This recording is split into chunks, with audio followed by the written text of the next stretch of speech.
La justicia, el caso de Jean Andrés Pumarol Fernández, el arresto, ¿verdad?, dio un giro inesperado debido a que se le impuso o se le va a conocer juicio de fondo y se le impuso prisión preventiva por 3 meses. Eso lo estableció la Corte de Apelación, revocando el no al lugar que lo favorecía. El Ministerio Público ha dicho que las pruebas son contundentes. Estamos hablando del caso de la tragedia de Naco, donde murió la señora, déjame ver, Yolanda Jandal Abugair. Esta señora falleció y 5 personas, incluyendo el padre del joven, resultaron heridos, incluso heridas que dejarán cicatrices, huellas imborrables. Y lesiones permanentes. Lesiones permanentes. Estamos hablando de que ese joven atacó con un cuchillo a todo el que le abrió la puerta en ese edificio, aparte de herir a su propio padre, que intentó detenerlo. Aparentemente, y digo aparentemente, este joven no estaba en sus cabales debido a que el propio padre que intentó detenerlo, a él lo hirió también y tocó la puerta de varias personas ahí, y cada persona que le abría pues le entraba a puñaladas. Sí. Lamentablemente la señora Jandal Abugair falleció, y lo que se espera a partir de ahora es que él cumpla la prisión preventiva. Me imagino que tendrá que estar en una celda solo, no puede estar con más presos, porque una persona que es medicada, no sé por si fue que no le dieron la medicina, no sé qué fue lo que pasó, momento de locura, pero lo cierto es que cometió un crimen atroz, indescriptible. Yo me acuerdo aquella tarde. No solamente un crimen, y varios intentos de asesinato también.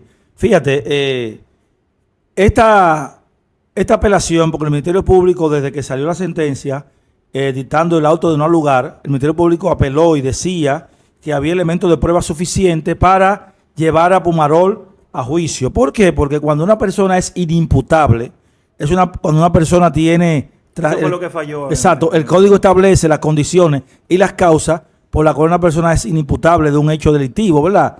Una persona que no está en sus cabales, que tiene trastornos mentales, que no conoce, tiene un trastorno de la realidad, que no conoce podemos decirlo, la magnitud de las acciones. Obviamente es una persona que no se puede imputar, lo mismo con un enajenado mental.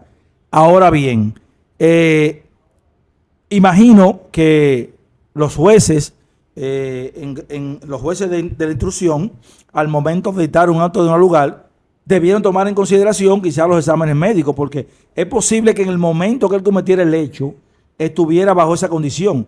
Es posible, pero posteriormente no. Habría que ver el nivel de trastorno y si eso se mantenía durante todo el proceso, ¿verdad? Porque el tema está que el Ministerio Público insistía en que habían elementos, aparentemente los exámenes no eran concluyentes, porque una persona puede cometer un hecho en un momento de locura, ¿verdad?, o de esquizofrenia, qué sé yo, pero si después se demuestra que eso fue un momento que no es una condición, que aunque el papá dice que se medicaba, obviamente él en ese momento había un trastorno o una condición, porque él inclusive agredió a su propio padre. O sea, es muy difícil que una persona vaya a agredir a su padre, a su familiar. Pero lo cierto es que el Ministerio Público con esto demuestra que cuando hay firmeza, hay vehemencia y hay interés de resolver una situación, obviamente solamente hay que apelar, y entonces la Corte decide revocar ese auto de no lugar que dictó los jueces de instrucción, y entonces primero le puso prisión preventiva de 3 meses y segundo ordenó, lo mandó a juicio de fondo. Pienso que es una decisión que obviamente también, independientemente también en juicio de fondo hay que evaluar, hacer exámenes más profundos a esa persona, porque definitivamente la muerte de una joven y las heridas de los demás.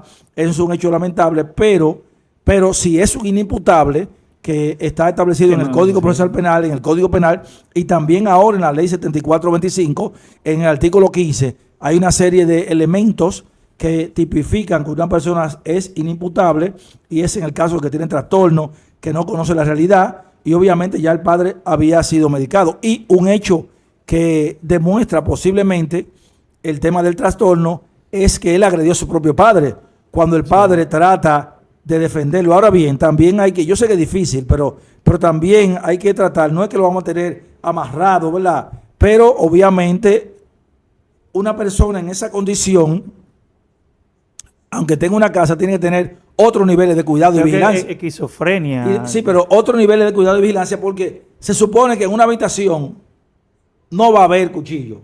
O sea, él salió, o sea, tú tienes una persona con esa condición que es violenta cuando tiene trastorno y cuando le da esa crisis, pero entonces tú le dejaste acceso a la cocina. Claro, porque obviamente. ¿de dónde cogió ese cuchillo? No está en la habitación. ¿Entiendes cómo es ahí? Es difícil mantener un familiar querido encerrado, eso no es fácil, pero hay que tener, la persona que tiene familiar en esa condición, tienen que tener mayores niveles de seguridad. Yo sé que es penoso, es lastimoso, es lamentable usted ver un familiar suyo, sobre todo un hijo en esa condición, usted tenerlo encerrado. No digo que lo tengan encerrado, pero por lo menos manténganlo aislado, y en la cocina no debe haber ningún instrumento punzocortante como un cuchillo. O sea que ellos deben de, o sea, si sale o no sale, o lo que tengan, esto es un llamado a la persona que tienen familiar en esa condición, que eviten por todos los medios de que tengan contacto con algunos cuchillos y material, que inclusive fósforo, prender estufa, que pueda causar, porque también él pudo haber prendido la estufa y causar un edificio con un fósforo, o sea, un incendio en el edificio. Sí. O sea, yo sé, estamos diciendo esto de aquí porque no es fácil tener una persona con esa condición. Uno lo dice quizás muy fácil, pero hay que estar, los familiares de la señora, sobre todo las hijas de la señora que murió, o sea, ellos se sienten indignados, claro, por el no al hogar. Claro. Pero el no al hogar, o sea, el código establece la figura, el Código Procesal Penal, el Código Penal. El nuevo, ¿verdad? Sí, y el viejo también. Y en el Código Procesal Penal está la figura de los inimputables, personas que no se pueden imputar aunque hayan cometido un hecho violento, un hecho delictivo, igual que los indigentes, por ejemplo, los llamados locos, las personas que tú entiendes. O sea, si tú ves un loco en la calle, trata primero, no puedes agredirlo porque tú vas a caer preso. Sí. Y segundo, aléjate. Si él te agrede a ti, te jodiste. También, entonces si tú lo ves que va en la calle y cruza la calle, es mejor evitar, pero es posible que esa persona se hayan descuidado, pero lo cierto es que si es inimputable, lamentablemente es inimputable, y la herramienta legal, el Código Procesal Penal, el Código Penal, establece las condiciones. Ahora bien, ¿qué hay que hacer? Bueno, si los jueces de la Corte de Apelación variaron esa medida, variaron, ¿verdad? Revocaron el no lugar. Revocaron esa decisión del Tribunal de Instrucción. Del Tribunal de Instrucción, es porque ellos entienden que hay elementos, y quizás los análisis o los exámenes psicológicos que le hicieron, ¿verdad?, no son concluyentes, porque puede ser que una persona tenga un trastorno y en el momento de cometer el hecho tenga el trastorno, pero después de ahí no.